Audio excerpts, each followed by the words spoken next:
ఛత్తీస్గఢ్ రాష్ట్రం నారాయణపూర్, దంతేవాడ జిల్లాల సరిహద్దుల్లో ఎన్కౌంటర్ జరిగింది. తెల్లవారుజాము నుంచి దక్షిణ అబుజ్మత్ అటవీ ప్రాంతంలో మావోయిస్టులు, భద్రతా బలగాల మధ్య భీకర కాల్పులు జరుగుతున్నట్లు తెలుస్తోంది.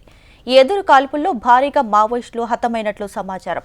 యాంటీ నక్సల్ సెర్చ్ ఆపరేషన్లో భాగంగా కొండగావ్, నారాయణపూర్, దంతేవాడ, జగదల్పూర్కి చెందిన డీఆర్జీ, ఎస్టీఎఫ్, సీఆర్పీఎఫ్ బృందాలు సెర్చ్ ఆపరేషన్ కొనసాగిస్తున్నాయి. ఈ నేపథ్యంలో తారసపడ్డ మావోయిస్టులు భద్రతా దళాలపై కాల్పులకు తెగబడ్డారు. ఇక అలర్ట్ అయిన భద్రతా బలగాలు మావోయిస్టులపై ఎదురు కాల్పులకు దిగారు. ఈ కాల్పుల్లో భారీగా మావోయిస్టులు మృతి చెందినట్లు తెలుస్తోంది. ప్రస్తుతం సెర్చ్ ఆపరేషన్ కొనసాగుతుంది. కాసేపట్లో ఈ ఎన్కౌంటర్పై అధికారిక ప్రకటన విడుదల చేయనున్నారు పోలీసు అధికారులు.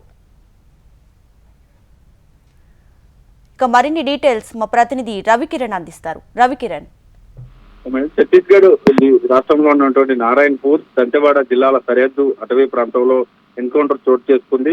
బస్తర్ డివిజన్ లో కూడా గత కొన్ని రోజులుగా మావోయిస్టుల కార్యకలాపాలపై పోలీసులు గురిపెట్టారు. నారాయణపూర్ జిల్లాలో అయితే ప్రస్తుతం భారీ ఎన్కౌంటర్ చోటు చేసుకుంది. ఎన్కౌంటర్ లో ఇప్పటి వరకు దాదాపు 10 మంది మావోయిస్టులు మృతి చెందినట్టుగా అయితే సమాచారం అందుతుంది. అయితే అధికారులు ఇంకా దీనిపై ధృవీకరించలేదు. దక్షిణ అంబుజ్మట్ దండకారణ్యంలో తెల్లవారుజాము నుండి కూడా భీకర ఎదురు కాల్పులు అయితే చోటు చేసుకున్నాయి.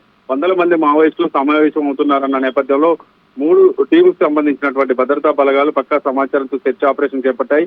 ఉమ్మడి భద్రతా బలగాలు ఉమ్మడిగా సెర్చ్ ఆపరేషన్ లో మావోయిస్టులు ఎదురుపడడంతో ఒక్కసారిగా కాల్పులు అయితే చోటు చేస్తున్నట్టుగా ఇప్పటికైతే అధికారులు చెప్తున్నారు. ప్రస్తుతం వాళ్ళకి దగ్గర నుంచి కూడా పెద్ద ఎత్తున ఆయుధాలు కూడా స్వాధీనం చేసుకున్నారు. దంతెవాడ ఎస్పీ గౌరవరాయ్ కూడా ఇప్పటికే దీని మీద కూడా ధృవీకరించిన పరిస్థితి అయితే కనపడుతుంది. అయితే గత కొంతకాలంగా ఇటు ఛత్తీస్గఢ్, నారాయణపూర్ జిల్లాలోనే ఎక్కువగా మావోయిస్టుల ఏరువేత అయితే కొనసాగుతుంది. ఇటు పోలీసులకు మావోయిస్టులకు మధ్య చాలా ప్రాంతాల్లో కూడా భీకర కాల్పులు జరుగుతున్నాయి. యాంటీ నక్సల్ సెర్చ్ ఆపరేషన్ లో దాదాపుగా కొండగావ్, నారాయణపూర్, దంతెవాడ, జగదల్పూర్ సంబంధించిన డీఆర్జీ, ఎస్టీఎఫ్, సిఆర్సీ బృందాలు అయితే పెద్ద ఎత్తున పాల్గొంటున్న పరిస్థితి కనపడుతుంది. అయితే దీని మీద మృతుల సంఖ్య ఎంత అనేది ఇంకా అధికారికంగా అయితే పోలీసులు వెల్లడించేది. సుమారు 1000 మంది వరకు కూడా బలగాలు దండకారణ్యం చుట్టుముచ్చినట్టుగా సమాచారం ఉంటుంది.